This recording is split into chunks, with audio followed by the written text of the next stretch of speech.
All right. What's going on, everybody? Welcome to another edition of the Gators Online Show. It's been a minute. Zach had vacation. I had vacation, but it's portal season now. We needed to get a break. We needed to get out there and get away from all this just for a little bit because we knew that starting January 2nd, there was going to be a mad rush. And January 2nd has arrived.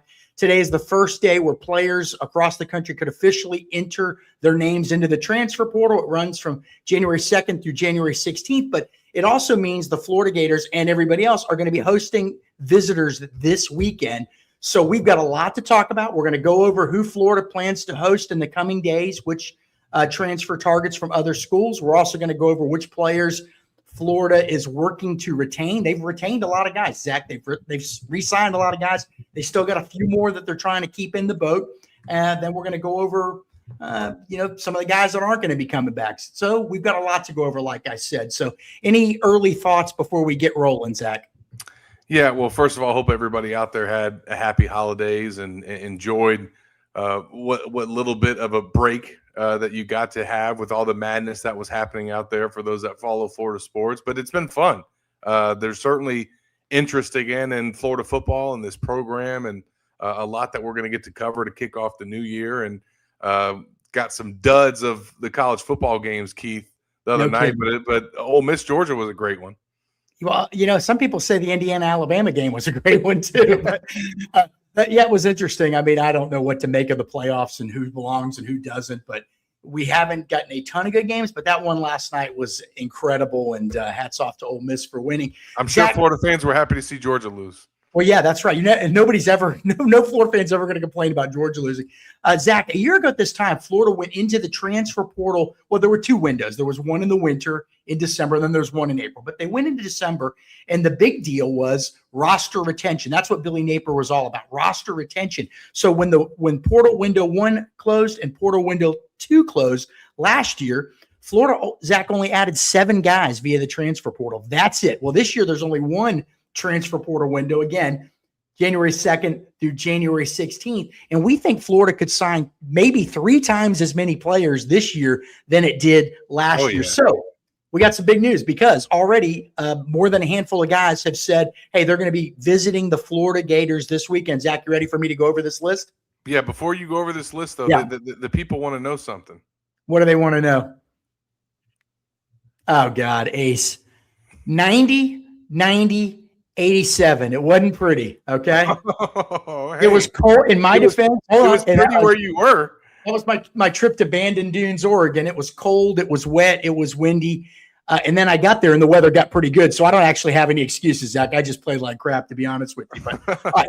So nobody wants to hear about my golf game. Ace, get out of here with that. So the Gators are hosting multiple visitors this weekend. The one that sort of everybody's talking about is Georgia Tech quarterback Aaron Philo, a redshirt freshman. He'll be in town. Baylor safety DJ Coleman, Baylor defensive line transfer DK Kalu, Penn State offensive lineman TJ Shanahan. Now he's an interior lineman.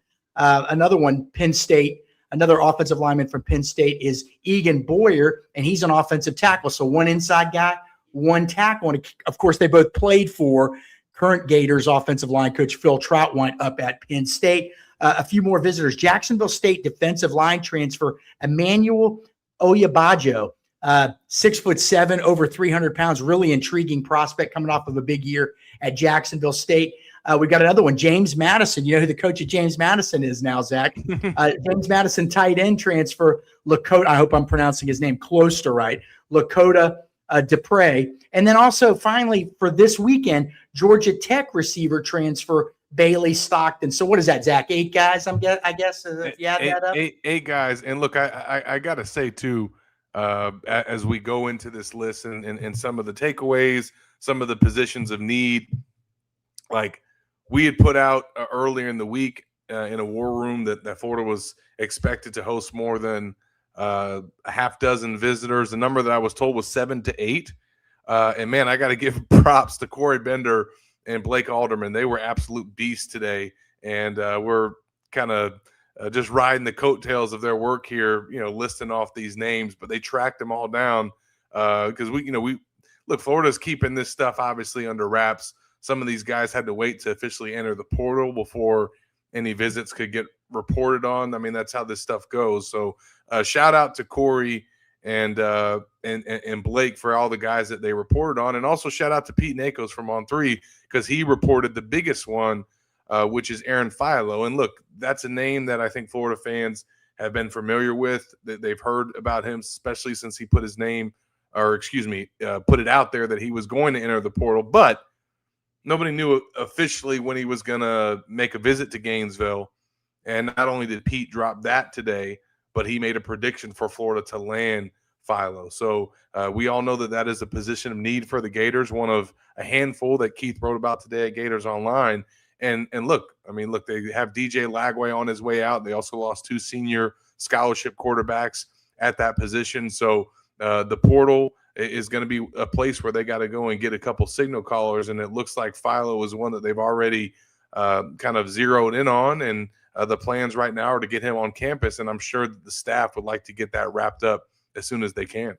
Yeah, and I think they do. And let me touch on a couple of things, Zach. We're both long-winded, obviously. But one, why don't schools want this information to get out? Normally with regular high school recruiting, most of the time they don't care. Sometimes they do if they don't want it out. But most of the time schools don't care if visit information gets out. But right now, because the first visit is so important and the window is so short. So again, transfer portal open today, January 2nd. Closes at midnight. Closes January 16th. It's a 2-week window. And then think about this, Zach. The first day of classes at a lot of these schools across the country is like January 12th, right? So you have a very small window. So information right now is precious. And some schools, every school is a little different, but schools are a lot more guarded generally with their transfer portal information. They want it out when they want it out. All right. So that's one thing to consider. And that's not an excuse of why we don't have info. We got plenty of info, but it isn't easy to get it. You got to it's like getting blood out of a turnip sometimes. No, you need bloodhounds like Corey and Blake. That's right. Now, Aaron Philo, people are like, what's the deal? The guy's been the backup quarterback. Why is this guy the number one target? We believe he is the number one quarterback target for Florida. At least that's all the intel I have, Zach. You may be hearing something. I think you're hearing the same thing. But, okay, so what do they like about this guy? Well, a couple of things. Strong arm, prolific passer in the state of Georgia, over 12,000, 13,000 yards as a high school player. At Georgia Tech, worked 2 years under Buster Faulkner, the OC, who's now the OC at Florida. So there's that familiarity that makes a transitional period a lot easier for a new staff, quite frankly, if you have a guy that knows your system. Also, though, he's been backing up the guy that just finished 10th in the voting for the Heisman Trophy, Haynes King. So Aaron Philo probably would have been playing in a lot of schools already. He's very well thought of. I know some people, defensive staff people at Georgia Tech, and they say, look, man, this guy is the real deal. Okay, that's not me pumping sunshine. That's not Florida telling me and Zach, hey, get the word out about Aaron Philo. No, that's people who have practiced against him and seen him every day and understand what he's all about. Strong arm, athletic, smart, fits the offense. So we both expect that fairly soon he'll be a Florida Gator. And Zach, you're right. They need it. Now that's not to say the job is going to be guaranteed his. He's still going to have to compete with guys like Tramel Jones, man, who you just wrote about. That's right. Tramel Jones, who I think, Zach, you've heard that he's impressed the staff so far, right? No, he has. I mean, he's a guy that I think that when they came and assessed the roster and looked at the quarterback position, obviously DJ was a guy that ended up being on his way out, but Tramel Jones is someone that they wanted to keep, and they were able to do that. He's re-signed with Florida Victorious. And he knows, especially with DJ gone now, that it's wide open at that spot. And he's going to have a chance to have a real competition for that job. And certainly not only Aaron Philo is going to be a guy that he has to compete against. You're bringing in Will Griffin as an early enrollee, and we expect Florida to go land a second portal quarterback. So it's going to be an interesting spring and off season. I don't think that anybody will probably win the job in the spring, but we'll have a good sense of where things stand and who's standing out. But I'm excited to see Tramel get his shot, and I'm also intrigued about the potential of Philo coming to Gainesville and being the guy that follows Buster Faulkner from Georgia Tech, knows the offense. I'm sure is going to make Buster feel good about having a guy that knows his system, and it's going to be important, obviously, for Tramel this spring to kind of catch up on that. But I can't wait to see it play out, man. And also to see who else they add, because I don't think it'll just be one guy. Well, you're right. And there you go. Florida probably needs to sign 2 quarterbacks. You want to have Look, man, there was a situation a few years ago where wasn't Maryland playing its linebacker or quarterback at the end of the season? They like ran out of bodies. By the way, Florida wasn't far from that in 2024. Okay. No. So you get these injuries, things happens, right? What do they, what happens, right? So you try to avoid that. So they want to have as many people on scholarship as possible. Don't forget 2026 signee Will Griffin from my neck of the woods here, Tampa Jesuit. I hope you didn't just mention him. I tuned out for a second. Well, I did it, and Aiden Warner has also re-signed too. Okay, did you mention Griffin? I'm sorry. I did mention Griffin, yeah. Okay. Well, you're talking about the state player of the year in the state of Florida. Yeah. So, a guy that's been starting since like the 7th grade. So they've got all these bodies. Griffin will be there in January. Zach, these are the two other interesting of all the guys visiting this weekend. I think there's kind of 3 or 4 that really catch your eye. Philo being one. But the 2 offensive line transfers from Penn State. I knew you were going there. TJ Shanahan, interior lineman, played in all 13 games last year. I think he started 4 games. Penn State's offense, funny, man, because their offense has been really not that good during that whole James Franklin era, but their offensive line actually has been pretty good and has produced a number of draft picks. And Phil Troutwine, the former Gator standout, all SEC player, has been the offensive line coach during all that. So he's at Florida now. He's already working. It's trout season, as we say. TJ Shanahan, redshirt sophomore.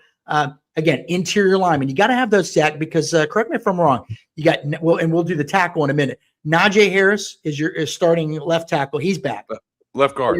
Left guard. But your right guard was Damian George. Wide open. So you got Rod Kearney. Who else?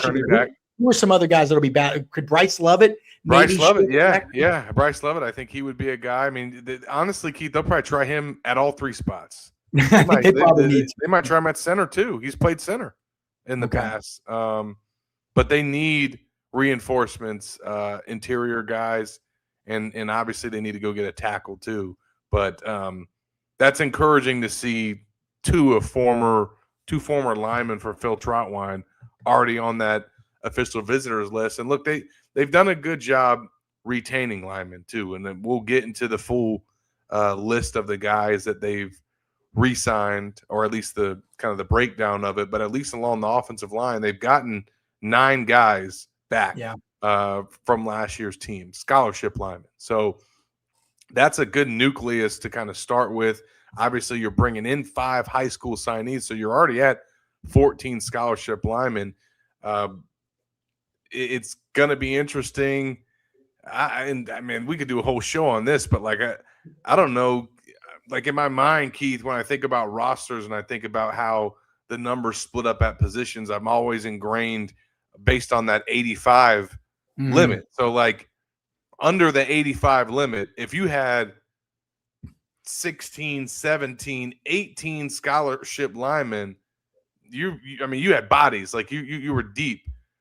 Florida's probably going to have that with the portal additions that they can get, but I don't know how high and how much they want to go now that they can go to 105. Yeah. You also have some walk-ons on the team that will still stay. I don't know off the top of my head how many of them are offensive linemen. So that is something to be mindful of. I definitely think the guy Faircloth could be somebody that is still with the team moving forward. So that could be 10 guys at least that they're bringing back. Point is that I think they're probably going to get at least 4 to 5 guys potentially on the offensive line, but that number could even be higher because of that 105 extension now. Yeah, no, you're right. I'm looking at your scholarship chart right now that you put out today. Beautiful job on that, by the way. 14 offensive linemen. You want 16 or more, basically, scholarship. You want, but here's the problem. What I see, not a problem, but it's something that catches your eye. A lot of youth there. A lot of youth. Of the 4, you're stealing my thunder, man. Golly, I didn't have anything planned. I was just rolling with it. But Najee Harris is going to be your only senior, right, Zach? That's right. And then you only got 1, 2, 3 guys juniors. So 4 of the 14, if I'm adding this up right, is that right? Caden Jones, Roderick King, Bryce. So 4 of the 14 are kind of juniors or seniors. And then I think only 2 starters are back. Najee Harris at left guard, Caden Jones at right tackle. So they need bodies, but they also need guys with experience. So even though TJ Shanahan hasn't been a full-time starter at Penn State, they've had a pretty solid offensive line, I think. I think I read that. And he's a guy that was probably going to be moving into a starting role. So a guy that is, it's a developmental group, right? Everybody, when they say that, that's what they mean. Not everybody's a Reggie Green or Jason Odom and can go out there as a true freshman and play. It takes time, and I think he'd waited it out. And he's also, I think, originally from Orlando. Did I read? I want to say, Zach. So there's some ties there. Yeah. The other offensive lineman from Penn State, Egan Boyer, and I believe he's from Charlotte. I think I covered his recruitment. Big kid. He'd be a tackle, 6'7", 6'8", in that range.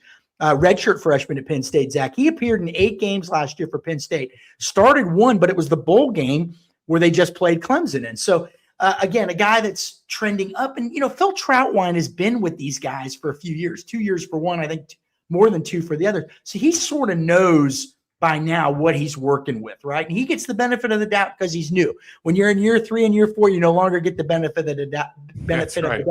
But when you're in year 1, you do, especially when you have the pedigree, the track record that he has of not only recruiting high-level guys, but developing guys and all that stuff. So Egan Boyer could potentially come in and compete for a starting job at tackle. So the left tackle job at Florida, you just lost Austin Barber.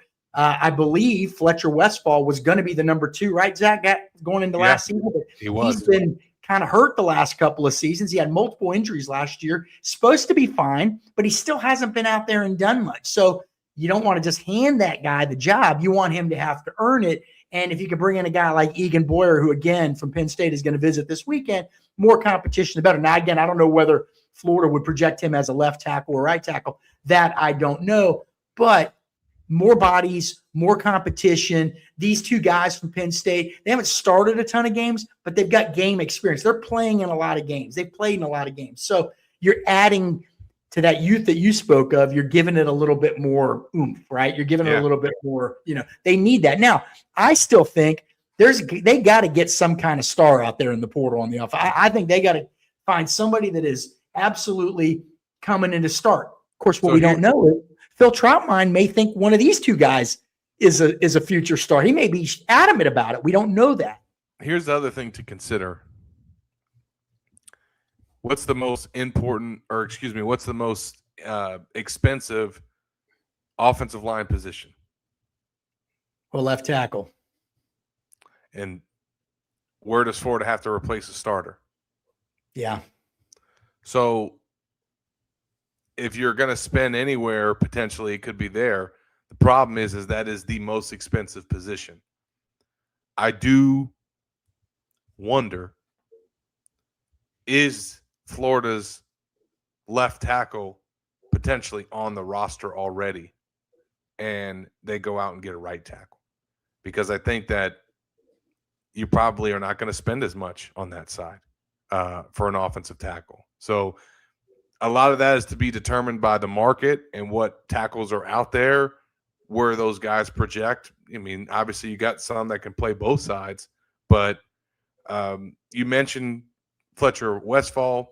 Caden Jones is also a guy that has played left tackle in the past. So, and there's other guys on the roster that apparently they're really high on. Jahari Medlock too. So we don't know how that's going to shake out, but that is something to be mindful of. Like, and who, for all we know, they may go out and get a specific left tackle transfer to come in and compete at that spot.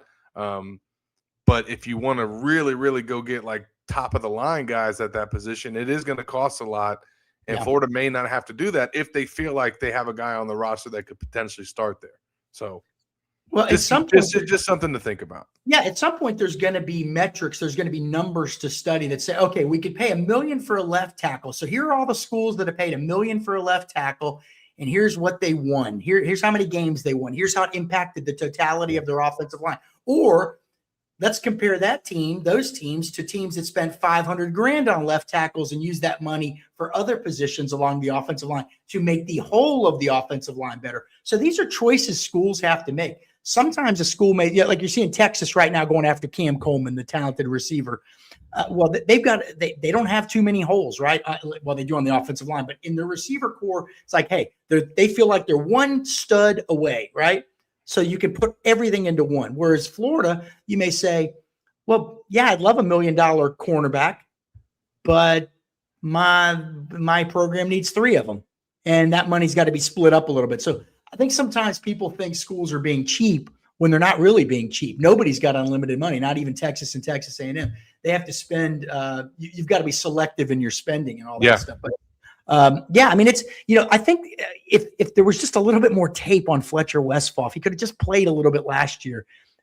I'm so curious to see what these guys have in mind for him because. But you got to think they got a lot of practice film on him, though. They do. They do.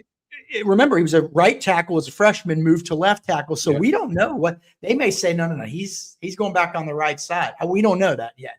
But a lot of work to be done, obviously, there because they've got to beef up the offensive line. They lost some good players, and the offensive line, they got a lot of. They took a lot of hits last year, Zach, from people like me and you.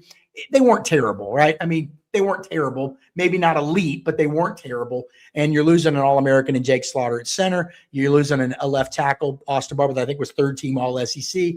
And Damian George, look, I mean, was he dominant? No, he had his moments, but he started a lot of games. That's experience is very valuable on the offensive line. So one other guy I wanted to mention, Zach, that's visiting this weekend is this defensive line transfer from Jacksonville State. Where Charles Kelly was his coach up there. Redshirt junior, Emmanuel Oyabaju, again, 6'7", 315 pounds. I think he's going to visit Florida this weekend. And you say he's from Jacksonville State. See, this is the thing. I think a lot of people assume it's going to be all these big name guys.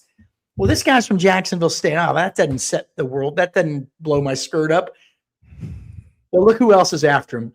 Next week, he's going to Texas A&M and Missouri. Well, those two schools are known to spend a lot of money. Yeah. They're spending money like it's nothing, right? So even though they do have limitations, like I just said, but they're spending a lot of money. And Missouri, okay, not this big name program, but what are they known for? Defensive line play. That's their bread and butter. So you look at things like that too. We say in recruiting, Zach, as you know, it's not just about the ranking. Who did you beat? Who's offering them? That's right. Who's really offered? Like, who could you commit to? So I think he's originally from England, 43 tackles last year on the inside, 6.5 tackles for loss, 4.5 sacks. At 6'7" and 315, Zach, is he going to be a 3-technique, 4-eye guy? Or could he be a nose? Again, we don't know exactly what Brad White's going to do. I don't yet. We know what he did in Kentucky, but that maybe does something different with Florida-type athletes. But nose is very important for Florida right now, is it not, Zach? Yeah, no, 100%. And obviously, we're going to get into some guys that have entered the portal or planning to enter the portal for the Gators. And one of those that they could try to keep is certainly Mekhi Barrow. But regardless, like that's likely going to be a position where Florida's going to try to add some bodies. And they got 2 defensive linemen visiting this weekend. So you see that they're prioritizing that spot. Gerald Chapman, obviously, a guy that has done a good job recruiting since he's been at UF, and also somebody that I think that there's a lot of belief in from Summerall about the job that he can do, which is one of the reasons why he was retained. So I think that they're going to be able to go out and get some defensive linemen, but I also would not be surprised to see potentially at least the consideration from Mekhi Barrow to stay at Florida. I know that he's announced his plans to enter the portal. We'll get into some of those guys. We'll give you guys an update on Jaden Woods and Jaden Baugh as well. But defensive line is certainly a portal need. Offensive line, quarterback, wide receiver, DB. Only one DB visiting this weekend. No receivers yet, although I take that back. I think since we started the show, I think Blake might have reported on one, Keith. Is that the receiver you said, Bailey Stockton? Yeah, from Georgia Tech. Yeah, Bailey Stockton. So, I mean, look, they're obviously already on the ball with this and had a lot of visits in the works before this portal process even opened. So this is the first round of visits. Even when the portal closes, the visits aren't going to stop either. And they probably are going to be able to push all the way into late January. I actually probably should look this up, but it's something I've had to keep track of the last 2 years. How late can a guy get into school for the spring semester? They've stretched it in each of the last 2 years. Hold on. I'll text Dallas Wilson and ask him what the day was last year. All right. You want to move on to the next subject, or we got to read an ad, obviously. Yeah, let's get an ad read in here real quick, and then we'll do that for you guys as we do each and every show. want to give a shout out to Game Time, and with the college football playoff going on, some incredible action, some incredible bowl games as well that have taken place. And it's the great time to be able to go and see some of these games if you have the opportunity to go and travel and see some of these matchups and go visit some of these venues. But of course, you got to figure out where you're going to get tickets, and that can be hard, especially obviously for a college football playoff game. But the Game Time app has tickets all scattered throughout every single matchup in every single stadium. And it's the hack for unlocking some amazing tickets and experiences in just a few taps. Incredibly easy to use. And the Game Time guarantee means that you'll trust that you're getting 100% authentic tickets on time and at the best price. Fees are always included. So what you see is what you pay, and you can get deals as low as $25 for college football tickets. So take the guesswork out of buying them. Download the Game Time app today. All right. All right. Get us back up on the screen there. All right. So next up, I always get this out of order. Zach and I go over this before the show, and I always somehow screw it up. But all right. So we wanted to talk about some of the guys. Like Florida has had 26 players announce their plans to enter the transfer portal. Now, that doesn't mean they're necessarily leaving, but that's their plan. And as of our recording right now, most of those players have actually gone ahead and put their name in the portal. Some have, some haven't done. So anyway, out of those 26, there's a lot of intrigue, Zach, about a few of these guys in particular, because and not only those guys, but there's another guy out there that hasn't said whether he's putting his name in the portal or not. Correct. And that's running back Jaden Baugh. So the two of the stars of the team last year, and there aren't normally many stars when you win 4 games, obviously, but Jaden Baugh rushed for 1,170 yards in his true sophomore season. A top 10 rushing season in Florida Gators history, 266 yards, I believe, against FSU. Outstanding player.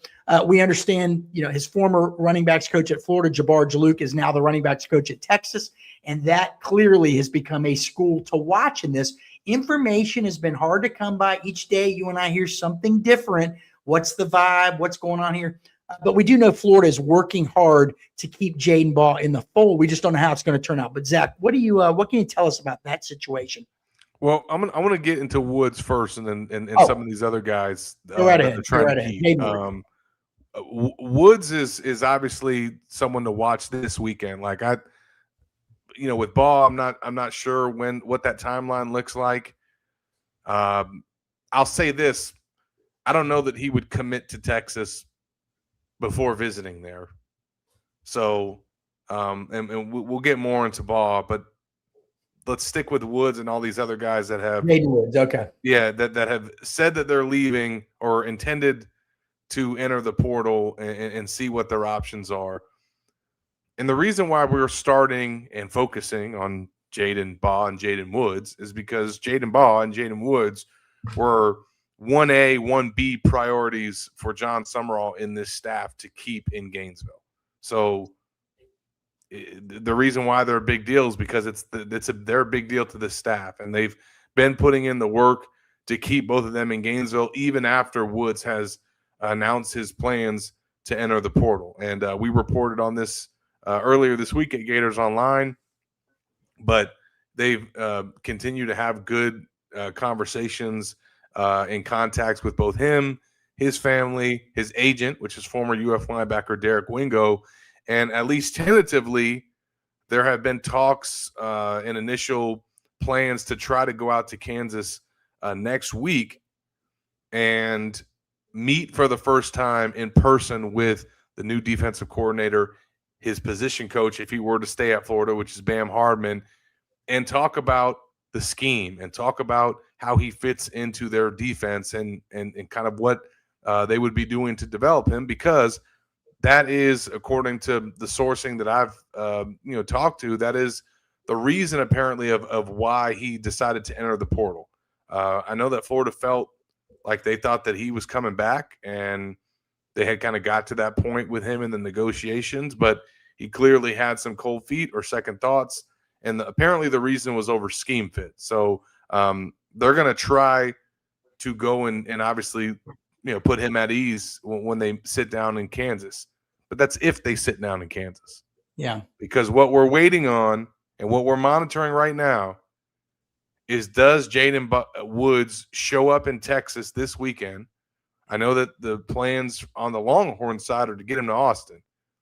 If he makes that trip, what happens from it? Does he commit to the Longhorns while he's there and shut down his recruitment, and or does he come back home and still want Florida to come and meet with him, and kind of really consider things on that side? So that's now where things stand with Jaden and what we have to watch here in these next 48 to 72 hours. So with Jaden Woods, true freshman last season, played in all 12 games. Statistics don't blow you away.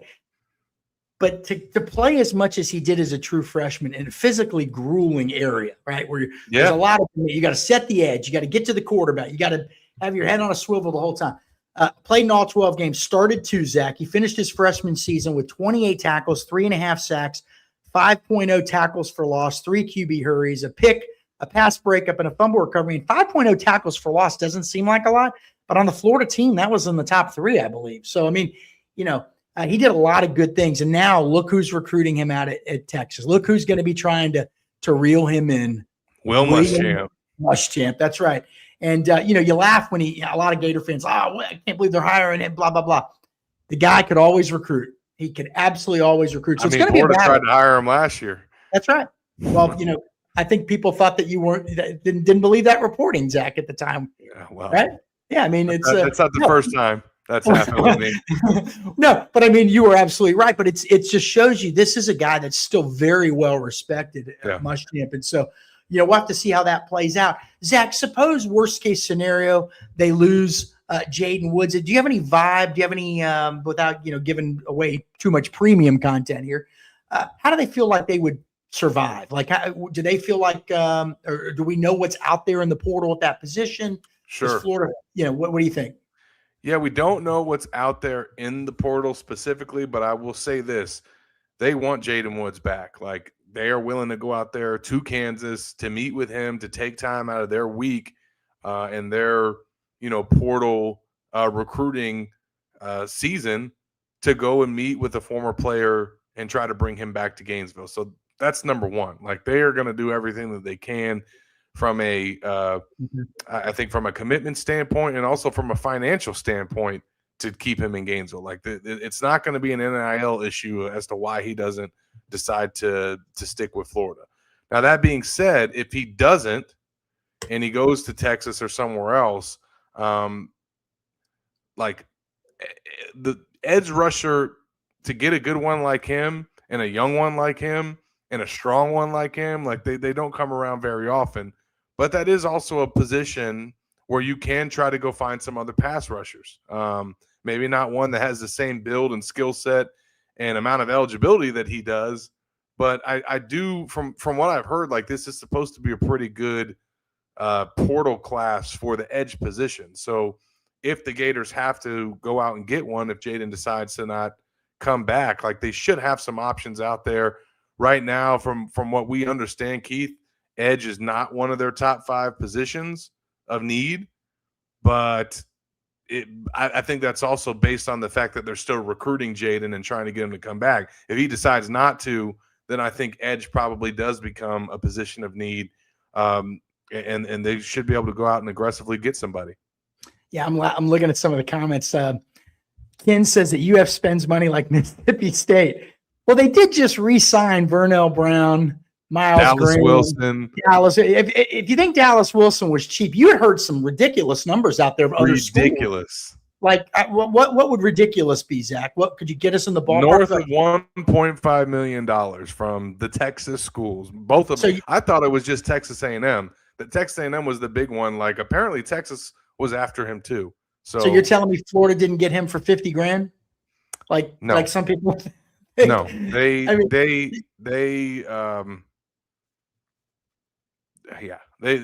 made Dallas Wilson and Vernell Brown millionaires to not go to Texas. So Florida's got money. I mean, I guess if you would look back last year and you say, here are all the transfers that Indiana brought in, and we would have run those names by people, would they've got excited with their heartbeats? Yeah, look, I mean, it is what it is. You go who you get. You think you go, said it, you know? Keith. Every school, every year, and it changes year to year, right? But like every school, every year is going to have different positions that they have to prioritize that are needs that year that they decide to break the bank for, overspend, pay more than they typically would for a player or for a position. And Florida is absolutely one of those schools. Like they can, from year to year, decide where they want to put their money. And right now, for this year, it's clear that they're about to invest very heavily we're about to get into it, about to invest very heavily in a running back that they want to retain, and 2 wide receivers that they decide to retain. If Jaden Ball comes back to Florida, has another 1,000-yard season, and turns pro, Florida's probably not going to spend over $1 million on a running back in 2026. But in 2025, they are. So it changes from year to year in terms of how you spend your money and how you allocate your money. But just because one year they're maybe not going after a big name or not necessarily spending crazy, it doesn't mean that they don't have money. It just means that they're spending it at other positions of need. I mean, and it changes every year. Somebody's saying our troll game is weak. I don't know if they're talking about us or somebody else, but look, I mean, Florida's spending money. They've got to sign, like we said, maybe 20 or more transfers. All right. Not all of them can get $1 million. It just doesn't work that way. It just doesn't. I mean, they've got to sign a lot of guys in the defensive backfield, for example. So 5 or 6 guys, let's say. So what is your aggregate number of money that you can spend for that whole position? You wouldn't put half of it into one guy unless that guy was Deion Sanders. Okay. So there's a lot to be determined. All right, so who did you want to talk about next? Are you ready to get into Jaden Ball? I got the order. Yeah, well, let's just mention real quick some other guys other than Woods and Burrow. And y'all ask you because you got the intel on this. Any other guys besides Burrow? And the one I've heard about is Aaron Gates. And then there's another one that you've heard about that they're trying to keep. Okay, so guys that have injured the guys that have either entered the portal or plan to enter the portal. That they will. We're still working to retain. You mentioned it, the star, Aaron Gates. I think he's been injured a lot, but he's played 17 games with 5 starts in his UF career. A lot of potential. He's just been hurt. I'm also hearing that Florida's still working to keep Nashawn Montgomery in the fold, keep him on the team. As of recording this show, he has not entered the portal yet. That's right. True freshman receiver from South Florida. He's originally from Rhode Island, but played in South Florida. The previous staff, we don't know the new staff as well, but the previous staff thought he had a real upside. They just had a lot of receivers on the team last year, and he was young, and he wasn't maybe physically ready to do a whole lot, but got better in practice throughout the year and did get valuable snaps toward the end of the season. So it sounds like they're working to keep him, and if they're working to keep him, that means that they think that he's got some kind of upside. You're already bringing back Dallas Wilson. You're already bringing back Vernell Brown. You're bringing back TJ Abrams, another guy who actually played much better in the second half of the season than he did in the first half. An upside guy that seems to be trending in the right directions. So we could see something there. You mentioned Mekhi Burrow, the big nose tackle. I think some visits for him came out this afternoon, Zach, that he's setting up visits. So Florida's got its work cut out there. He's a pretty valuable guy, though. That's going to be an interesting one. Valuable not only to Florida, but to other schools, too. Oh, he's getting bags thrown at him. I mean, I put it out. I mean, I reported it this week. I mean, he and Brendan Bett. I don't know if Bett has as much as Burrow or has many suitors as Burrow, but like defensive line is a premium position, man. We talked about it. And you've heard that Brendan Bett, they think they've got a good chance of retaining him, correct? Correct. Yes. Okay. That's despite having to fight to keep him. That's where the things currently stand. And another guy that you mentioned in your war room just a few days ago, you said that you thought that Florida had a good chance keeping him. So I'm trying to talk and read these things on the side. Was Ben Hanks? Ben Hanks. That's right. The true freshman defensive back. And we've learned today, or you had heard that Florida felt extremely good, and now I'm hearing the same thing. And we think sometime in the next few days, Florida probably will have him, unless something changes. It's always fluid, but it's trending toward him returning. And we should point out that's we've been all on top of this. This has been it's been a new era and a new off season in terms of reporting about roster retention and guys re-signing. Like, and there have been some, I've seen people on X and people in our message board at Gators Online that haven't liked the term re-signing. That is exactly what they're doing. And some of these schools, like a USC, I believe, they're coming out and saying and tweeting and making graphics around the fact that these players have re-signed. Like that, this is the new age of college sports that we're in, whether you like it or not. I don't know that it's going to be in the future a year-to-year thing like it is now, but right now it is. These guys are signing 18-month contracts, but even though that happens, that's kind of just, they do that for security purposes and to kind of protect guys with buyouts and stuff like that. But every year after the season, you're going to be renegotiating and signing guys to new deal. It's just what's going to happen. I mean, that's how it happens in our industry. We renegotiate and sign new deals before you get to the end of them. So, and look, credit to this staff, Florida Victorious, Florida's new front office. Like they've lost 26 players to the portal. Probably only, what did we just say? About 4 or 5 of those guys they probably really didn't want to lose. Of the 26, I think only 5 were full-time starters in 2025. 5. Mm-hmm. So like they haven't had huge losses to the portal. And then the guys that they re-signed, I think the number is 37. But again, we expect Ben Hanks to re-sign. We expect Brendan Bett to re-sign. I think Jalen Wiggins is the only other one that we haven't heard anything about yet. And then there's some specialists too. But like Florida's pretty much has the whole roster locked up for 2026 now, and they can focus solely on portal recruiting and the guys that they're bringing on campus and offering and evaluating, which is a great place to be in, other than Jaden Baugh. Like, we'll circle back on him now, but like everybody else is pretty much locked up, and that's a good spot to be in for a new staff in transition. We've sometimes there's people that complain, why isn't there more information? Why isn't there daily information on Jaden Baugh? Well, and why is it coming from other sites? Well, first of all, I don't know what other sites' reporting standards are. I don't know where they're getting it from, but we do know that Texas seems to be a legitimate threat here. We do know that Florida on Christmas Eve, John Sumrall, his entire family, wife, kids. Let me throw one other name out there for you. His mother. This was the day after his father's funeral. She was with him. They went to go see the Baws with Buster Faulkner, the offensive coordinator, with some other Florida staff members. And they spent time with the Baugh family. But so while we have details and we understand that went great and the family was impressed, I talked to Jaden's dad. Jaden's dad's fantastic. He gives me details, but I don't give vibes. You know what I mean? Like they're very close to the vest. So we'd love to be able to tell you more. What I get out of this, Zach, is every time I talk to somebody each day, that could go either way. We do know that there is some level of confidence or optimism at Texas. We understand that Jabbar Jalouk, the former Florida running backs coach, who's out there now, we're told by people in his orbit that he thinks he's got a real shot to get this done. That's his feeling. We don't know if that's true or not. We don't really know what's going on with Jaden Baugh. We know that he has hung out in the last few weeks with some players from the Florida team, and we have connections to them, and they don't really know what he's going to do. One day they get one vibe, the next day they get another feeling.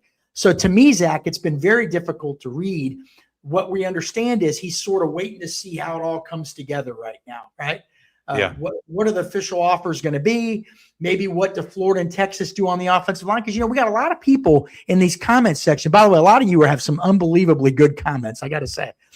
And some of them say, well, that Florida offensive line wasn't very good, and it isn't very good, and it might not be very good. Florida ran for more yards last year than Texas. Well, they had a 1,000-yard running back. Well, that's true. You can't be that bad if you. Well, you could also argue that if you took away the 1,000-yard run, in other words, without him, they were not. But neither team ran the ball that well. So Texas has some real concerns about their offensive line too. Okay, I don't think that's any question. And they fired their running backs coach and kept the offensive line coach. And if you were watching the Texas message boards, people couldn't understand why are you getting rid of this guy and not that guy. Okay, I think there was some of that on our site the last few years with relation to certain offensive coaches at Florida, we'll say. Sure. So, but nobody seems to have a real handle on it, unfortunately. There are some recruitments like this. There are some transfer portal recruitments like this. Love to be able to tell you I know definitively what he's going to do. But from what I can gather from people talking to him, he might not know what he's going to do yet. If he doesn't know what he's going to do yet, it's very hard for me to project. So throw that out there. Yeah. But, and look, is Florida – let me interrupt you, Zach. Has Florida gone cheap with Jaden Ball? You know the answer to this.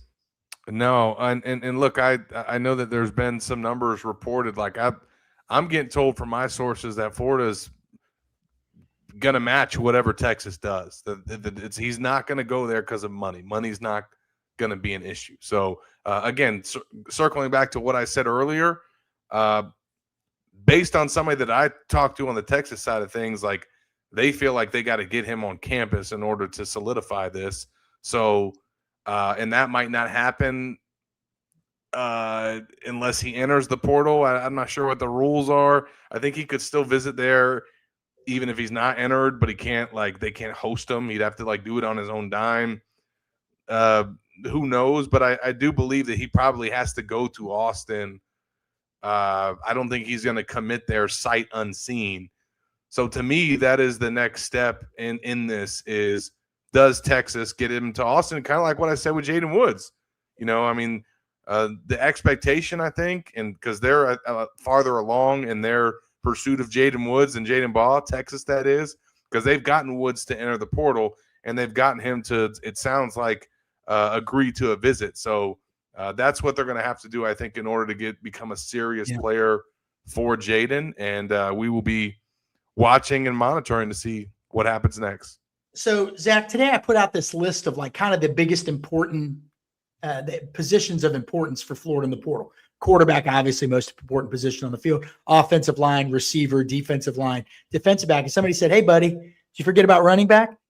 Pretty good point, I got to say, because right now with Jaden Ball, when you start looking at the guys that have either entered the portal or plan to enter the portal, you've got Chad Gasper was a true freshman last year, never played. Who knows what he would have done. Katie Daniels, when Duke Clark got hurt, was the number 2 back down the stretch. He's in the portal. Jacoby Jackson is going in the portal. He's got one more year. Guy that could have been a number 2 type guy for you. And Treon Webb, another backup. So again, these aren't big name guys, but you got to have capable guys, right? So who's back? Well, right now, just 3 guys. The 3 guys at running back. That's it. That ain't a lot, by the way. Jaden Ball, who again could leave.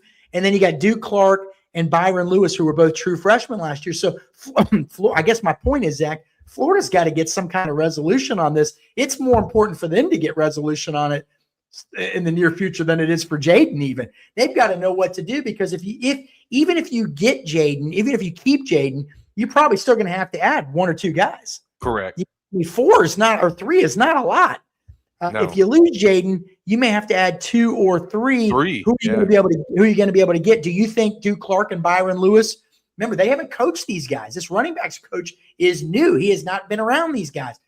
Do they believe that these 2 guys are potential number 1 backs next year? Not down the road, next year. And that would then determine, okay, which direction do we go as a program? What kind of players can we get? I'm talking about from the coaching staff perspective. What kind of? I'll tell you what. Duke Clark and Byron Lewis think they could be. If you ask them, boy, they're ready.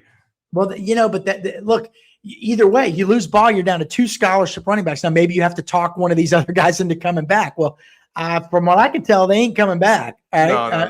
No, they're definitely going to have to add somebody in the portal no matter what, and then potentially multiple people if they don't keep Jaden. So, I mean, think about all the injuries just last year, Zach. Jacoby Jackson got hurt. Now, Ball, tough as nails, right? But Jacoby Jackson missed a lot of the season. Treon Webb missed the whole season. Duke Clark got banged up. I mean, man, Yeah. So, I mean, they got a lot of work to do at running back. So maybe I should have had running back on that list. But yeah, so that Jaden Ball is really, I don't want to say holding Florida hostage. That seems unfair to him, but it's obviously put Florida in a unique situation because they're going to have to add at least 2 guys.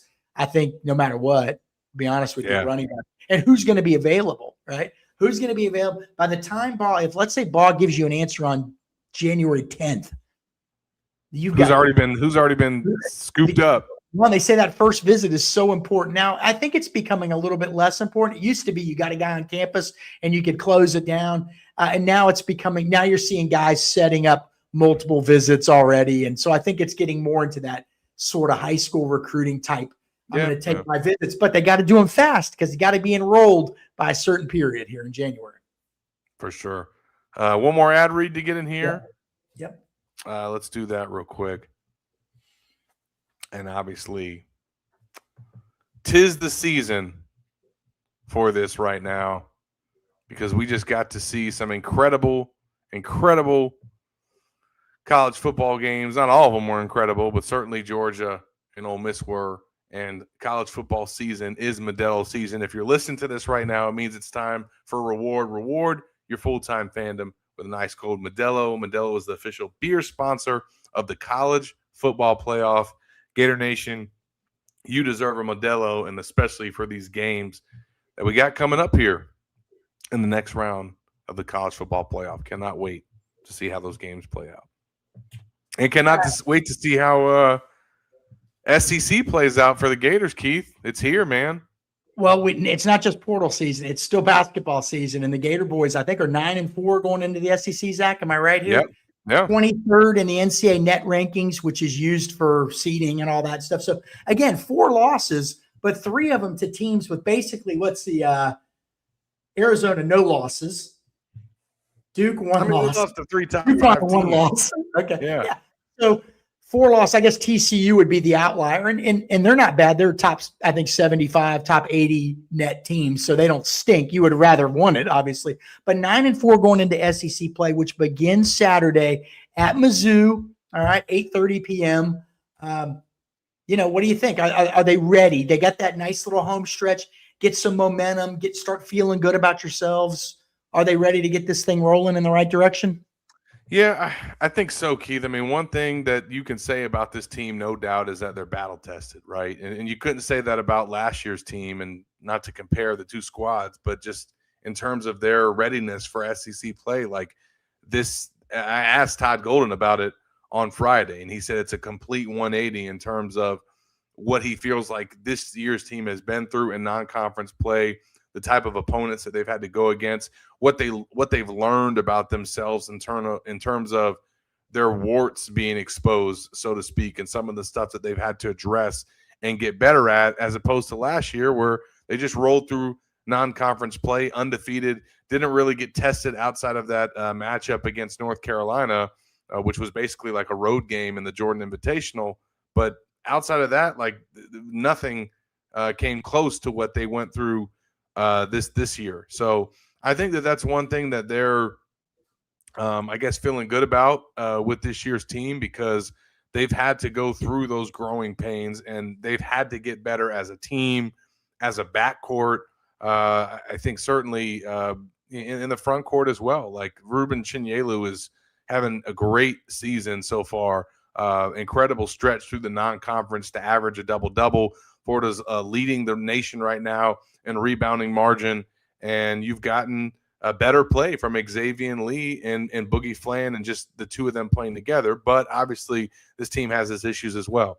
3-point shooting, 3-point defense, turnovers have been a bugaboo at times. So although they're taking better care of the basketball as of late, but I don't know. I feel like there's a much better pulse on this team, their strengths and weaknesses, and what it's going to take for them to be successful. Whereas last year, they really had not been challenged, and you didn't know what they were going to do or how they were going to have to respond to adversity. And obviously, they did an incredible job because they only lost 4 games.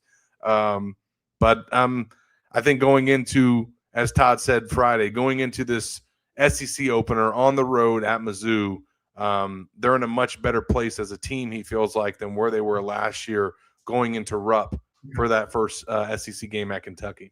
All right, so here's some numbers here that I mentioned: the 3 losses, 3 of Florida's 4 losses to Arizona, UConn, and Duke. Those teams are combined 37-2.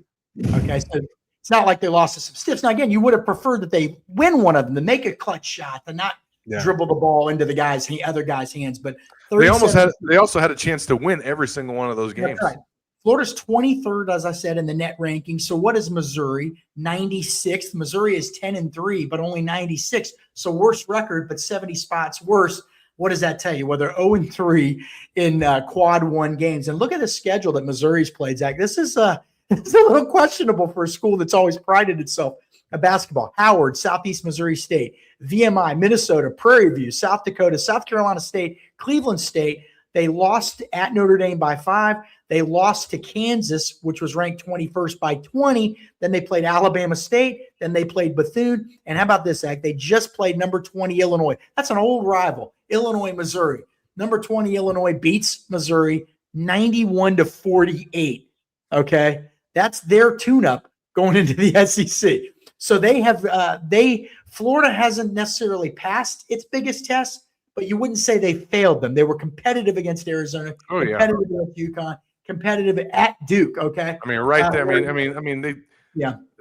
made a game-winning shot to win that game, and then just turned it over.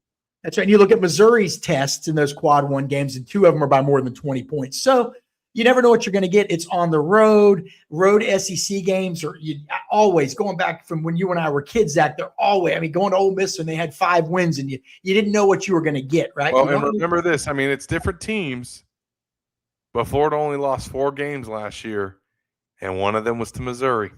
Yeah. You just never know what you're going to get. Missouri, like I said, 0-3 in quad one games. Zach, what?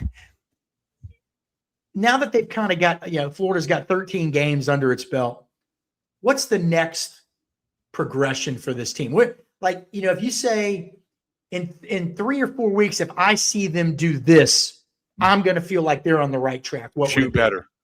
That's it. Shoot better, and defend the 3 better. I think just overall percentage that they can shoot better, but especially from 3. They've not been a good 3-point shooting team at all, and they feel like they have the capability to do it and to be better, and that's an area that they obviously have to improve. And if they can, that's going to allow them to take the next step. And then, 3-point defense. It hasn't been bad in every game, but some teams have definitely lit them up. Now they've also played some teams that jack up a lot of 3s, so you're going to get that. But I think Dartmouth. 8 3-pointers in the second half. They outscored the Gators in the second half. That upset Todd, to say the least, as their final game in non-conference play. So that's something that they got to clean up. Couple more basketball questions and we'll sign off here. But what's been the biggest pleasant surprise so far? What's it been? Is it any one player? Ruben. Yeah, man. Ruben Chinyelu. If folks remember, he had a couple, I guess, not so great games to start the season, and then Micah Handlogden had 2 really good games to start the season, and there were some fans that were already ready to bench Ruben and put Micah in the starting lineup 2 games into the season. Now, granted, the first game was against Arizona, and so there was a lot of eyes on that matchup. And Todd made a great point, man. He was like, hey, when that was playing out that way early in the year, Todd pointed out very intelligently that when Micah was getting in the game, he was playing against backups, and he was playing against rotational players versus what Ruben was facing going up against the starters, and that was probably contributing to some of the differences in their performances. Well, that clearly, I'm bringing up something that people probably now forgot about, because that's how good Ruben has been playing, averaging a double-double in non-conference play. I don't know if he'll keep up the double figures in SEC play, but he definitely can keep up probably averaging double figures in rebounding. And if he does that, he'll be the first Gator in a long time to do that. And just all of his play on offense, the scorer that he's been, he's definitely been a pleasant surprise. I've been reading those basketball notes, but I didn't read them this week because you handle hoops, and sometimes I just go look at them. He would be the first Gator to average double figures in rebounding since the 80s. Is that correct? Yes. Eugene, correct. Since I want to say Eugene McDowell, right? Correct. And he'd be the first Gator to do that in 50 years, to average double figure rebounds. And then, you mentioned Eugene McDowell. he had 21 rebounds in that game against Merrimack. Chinyelu did, which tied his record. Eugene, the dunking machine McDowell. In fact, I'll tell you a great story. We're going to lose all of our viewers here, but I was at a bar in Scottsdale about 20 years ago. It was actually a few months before 9/11. My cousin's his friends, or he's deceased, my cousin, but he was friends with Charles Barkley. He goes, I want to introduce you to somebody. And it was Charles Barkley. It turns around, I got his big hand on my shoulder. So Charles Barkley ends up drinking with us all night. And all he drank was bottled water. I go, don't worry, I'll handle that. No problem. We get the tab at the end of the night. He'd spent over $100 just in bottled waters. Okay.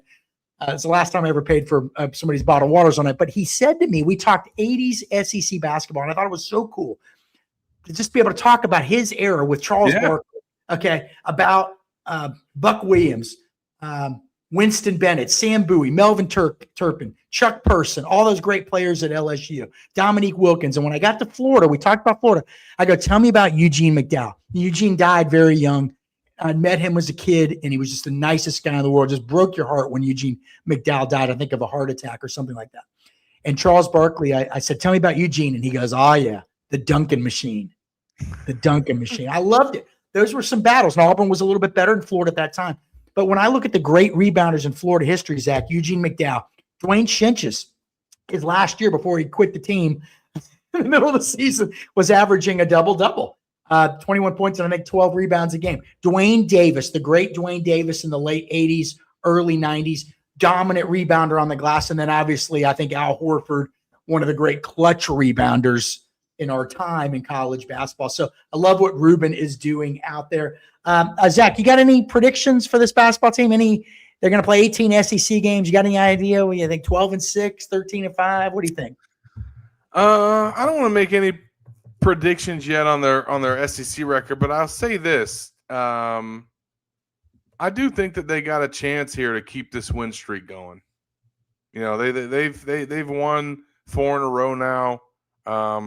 They travel to Missouri, then they get Georgia at home, then Tennessee at home. I think they got a chance if they can win Saturday to stretch this out a few more games. But regardless, obviously the record is not where they want it to be. They've lost, I guess, some of the hype around them, as Xavier Lee was talking about Friday, but he likes it like that. He feels like this team maybe needed that, and they're now coming into conference play with a little bit of an underdog mentality, which is crazy to think about for not only the defending national champions, but the defending SEC tournament champions. They're still going to have a target on their back, but I think they're going to be motivated coming into these first couple games, and I think they got a chance to win them. And I'm looking forward. Look, man, they get their first 2 games that they get. No, I take that back. First 3 games that they get, Keith, are all against teams that beat them in 2024-25. So a little bit of revenge factor there. Yeah, Zach, I think we're going into the season with all the bigs coming back and the individual talent of the guards. I think maybe we all of us, everybody listening, sort of maybe underestimated the value of chemistry. It's still important. It still takes time. Talk to Jimmy Dykes and Seth Greenberg over the summer. I say, it takes time. Yeah, it takes a little bit of time. But the team looks like it's coming together. We'll see if they can really pull it together now.